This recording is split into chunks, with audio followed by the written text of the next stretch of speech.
are going to start listening to Blood Incantation's new album, Absolute Elsewhere. This came out on Friday. Now, I've heard some mixed reviews about this new record, and I'm going to be honest, I was a little nervous to listen to this. I'm a little nervous to jump into it because originally, before they released singles for this, it was only listed as like 2 20-minute songs on Metal Archives. One song was going to be like 20 minutes, the other song was going to be like 23. So I was a little nervous.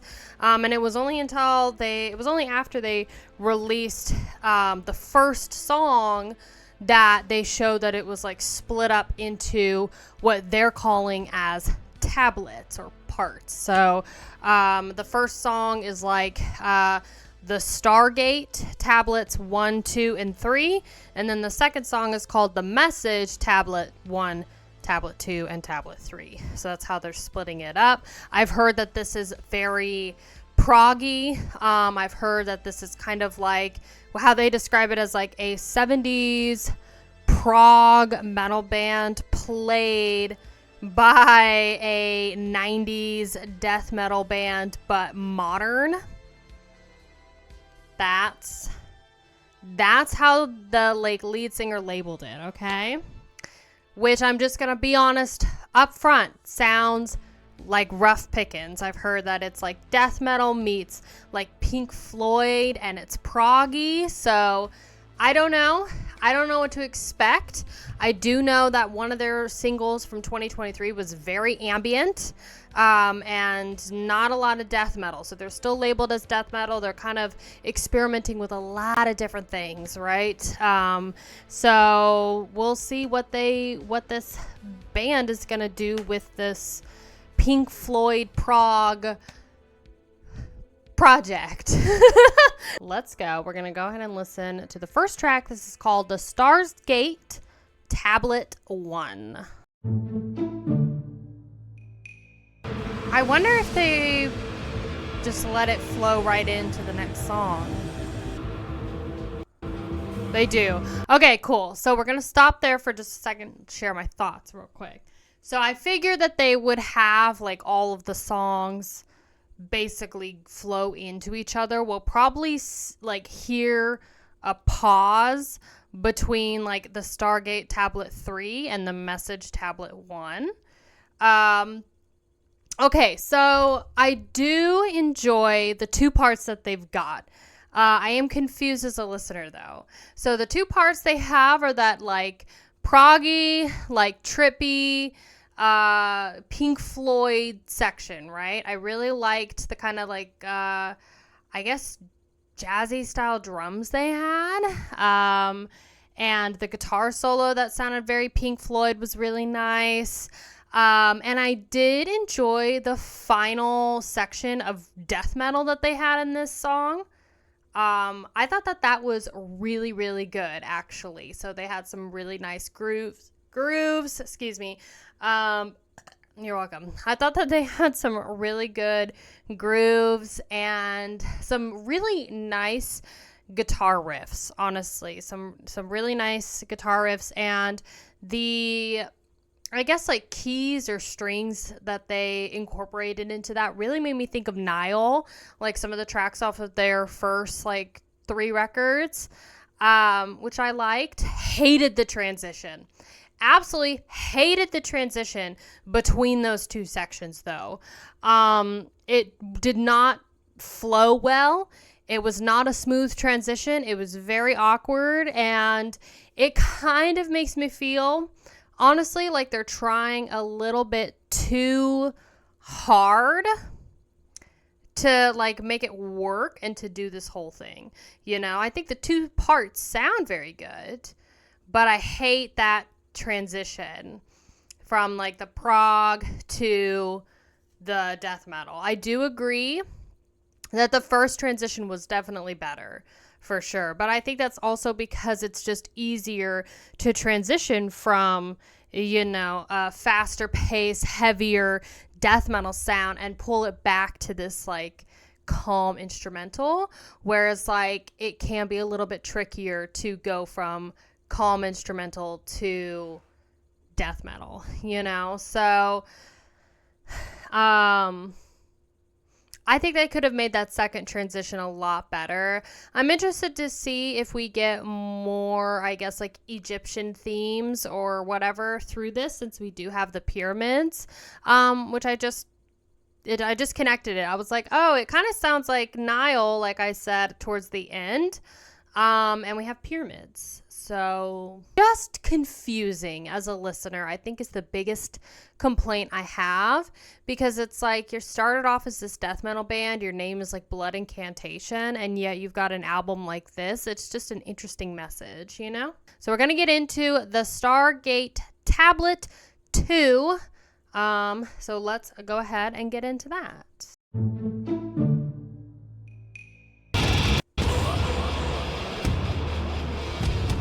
Okay, so we just finished Tablet 2. What did we think? Much smoother transition than the previous tablet. I agree. So much smoother.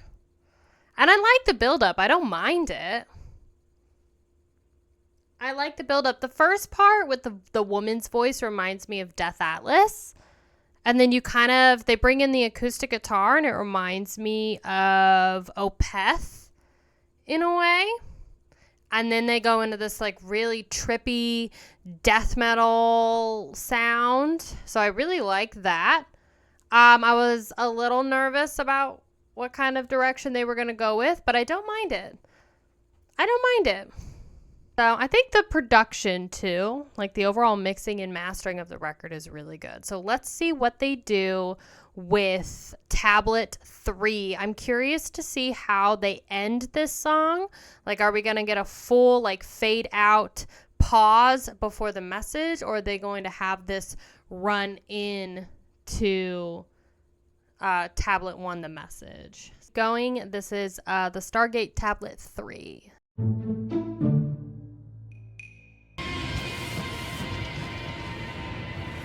I agree with you, Justin.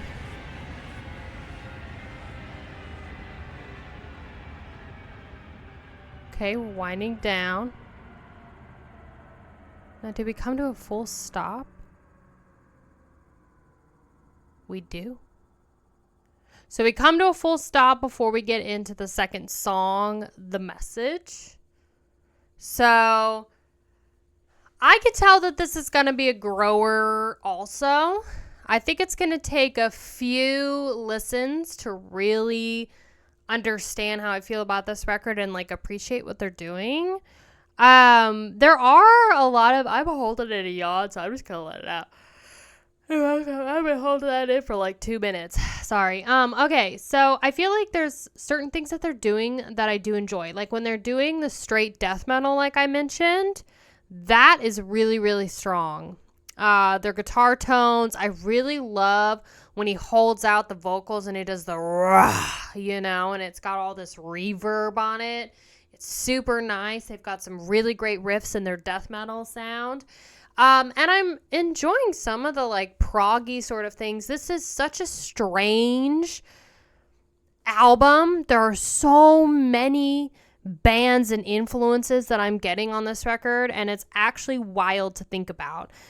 They had like traditional sounding instrument, like drums, like percussions and shakers that made me think of Nile. And then they have these like proggy acoustic guitar sections that really make me think of Opeth. And then they had the cleans, which I wasn't super crazy about. Those cleans are super Opeth also. I think somebody mentioned Gorguts. There were a lot of reviews on Metal Archives that said that this album was very like Gorguts and Morbid Angel inspired. It's been a while since I've listened to Gorguts especially, but I definitely hear like old school death metal in their sound for sure. It's so many different things. I think the fade at the end of the Stargate Tablet 3 was a little quick and a little forced. Maybe seems like they didn't really know how to end it. Like, I almost feel like instead of having that fade the way it is, they could have just left it on like a, you know, and like had the drums like either ring out, and then you could have some like ambient noise or like some sort of like, you know, dank cellar noise or something like that ring out, and then you could just fade it from there. I feel like that might have been a little smoother, or like wind or something like that. I really, really like the use of acoustic guitar and percussion instruments. I'm not bashing it. I'm just confused as a listener, but that's okay. So now we're going to get into the second song with The Message, Tablet 1.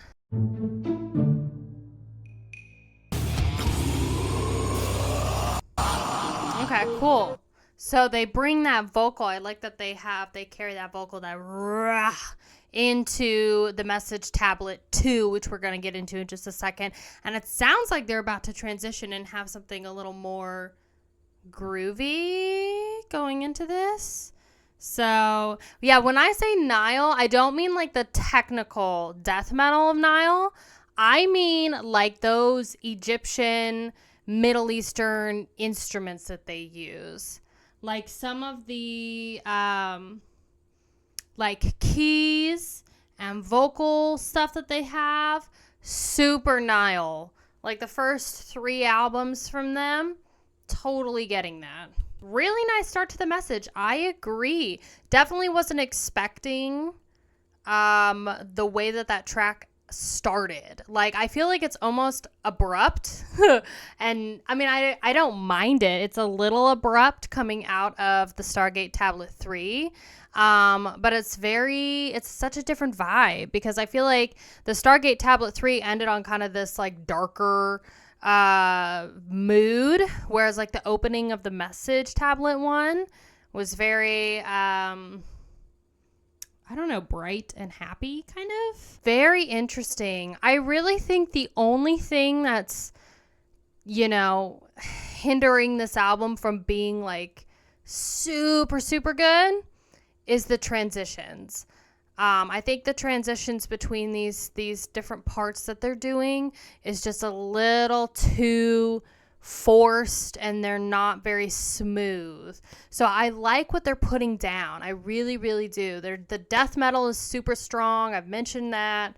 And they're playing around, guys, with so many different instruments. I love that they had just like a true piano sound, and it's like they took the piano and they went ding and like sat on those super low notes. So it was like, you know, you ever, you know, are in your house and you hear like a plane like go over your house, and you hear the whir or whatever that goes over your house. So they had a sound effect that was similar to that on this side of your headphones. And I don't know whether that was like an effect that they got, you know, that they achieved with their guitar through a pedal, or they actually took that sound effect and layered it. But it was like right here. And it was super cool. So they're playing around with a lot of instruments, a lot of sound effects. But yeah, I almost think this album needed a little bit more time to smooth out some of those janky transitions. I think so too, because with the transitions being as janky as they are right now, it just comes across as like they're trying just a bit too hard. You know, they're trying just a little too hard, you know, to make it work. But I do appreciate the experimentation. Because I have never listened to a band like this before, like a newer death metal band. I mean, they're playing around with, I mean, there's so many things that they're packing into this. Okay, so let's see how they transition from the Message Tablet 1 to the Message Tablet 2.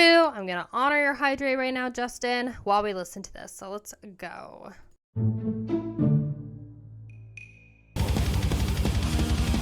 Okay. All right, so that's the full transition into the Tablet 3, or the Message Tablet 3, okay? So that's the Message Tablet 3 is the last song. What did we think? I don't like the transition going into this. That is their weakest point. If you made this album into a person, it would be one of those nerdy types who wear colorful flannel shirts and smoke weed and do mushrooms.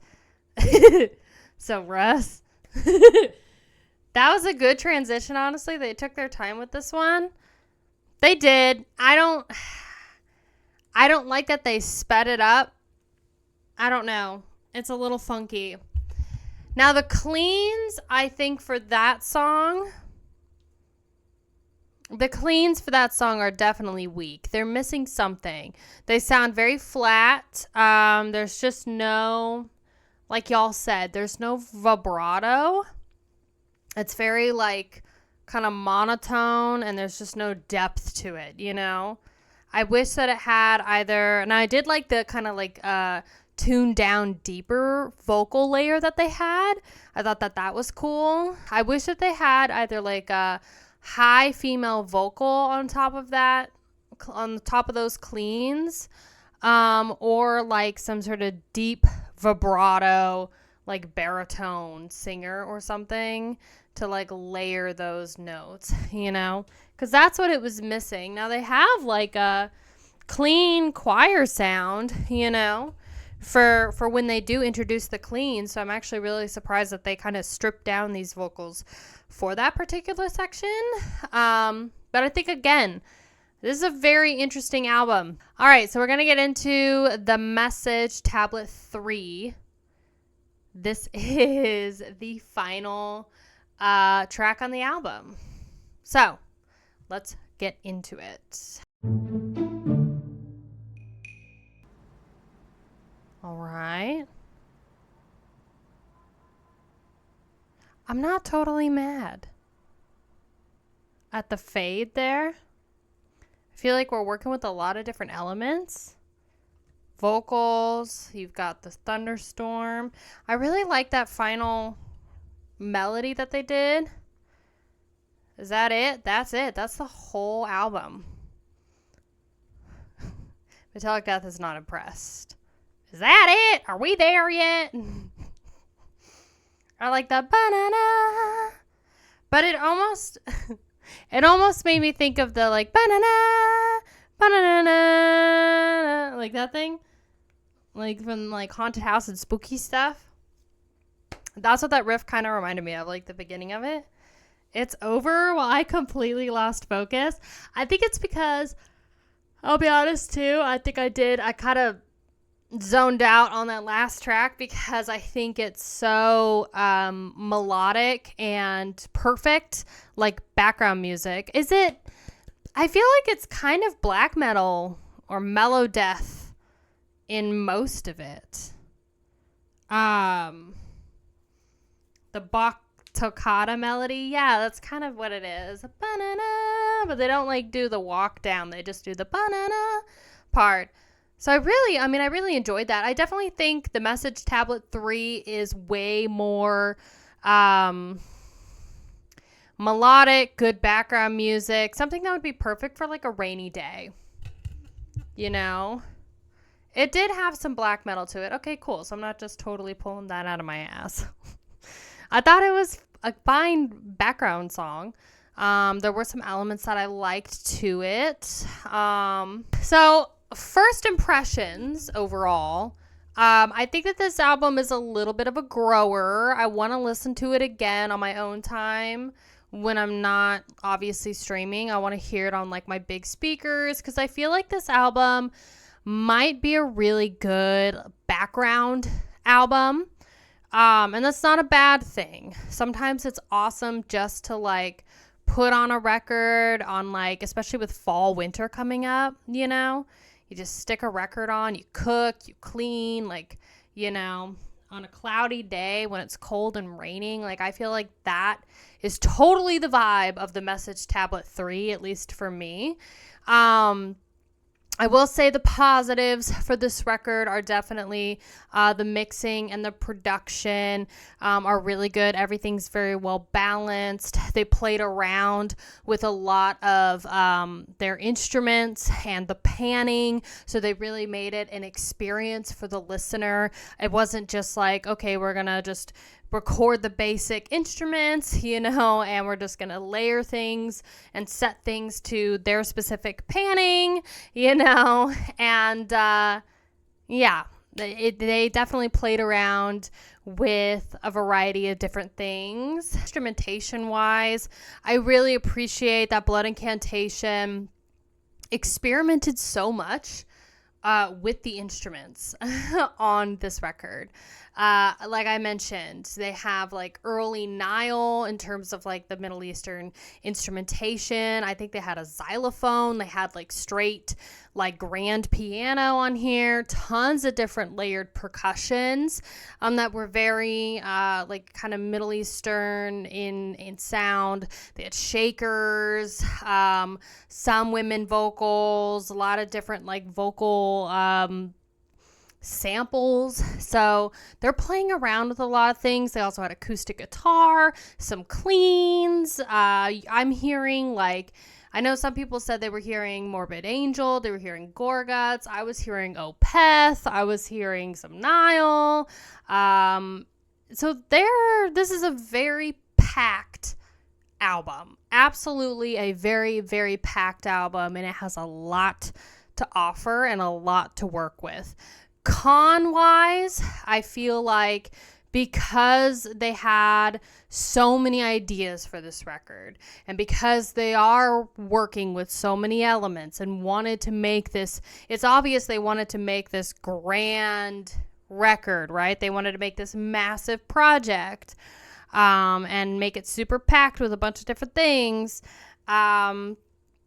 I think they kind of lost, they have difficulty, showing the themes and making the story flow within their transitions. They struggle. So there's a couple transitions on this album that are really smooth and make sense, but then there's others that are a little choppy and don't flow as smoothly, and therefore it kind of hinders the listening experience just a little bit. But I think that is like my biggest, I think that is my biggest complaint, is just some of the transitions are not very smooth. So it kind of loses you just a little bit. It is jarring sometimes, at times with those transitions. And I think that is like really the only thing that's hindering this record. That's making it not that easy of a listening experience. I think it's just a little jarring, kind of takes you out of it. But I think she's trying to get a bone out of her crate. But I do think after a few more listens, it might start to make more sense, and it could just be whatever, it wouldn't probably bother you as much. Probably give it like a 7.5, maybe yeah. Because I really enjoyed a lot of the elements that they had. Riedel, I wish that he had experimented a little bit more. I don't know. Had a little bit more layering, a little bit more vibrato in some of those cleans. Had a little bit more of like maybe female vocals. I did like his death metal growls. I thought that those were really good. But I think it was just missing some high end and super deep low end for those cleans.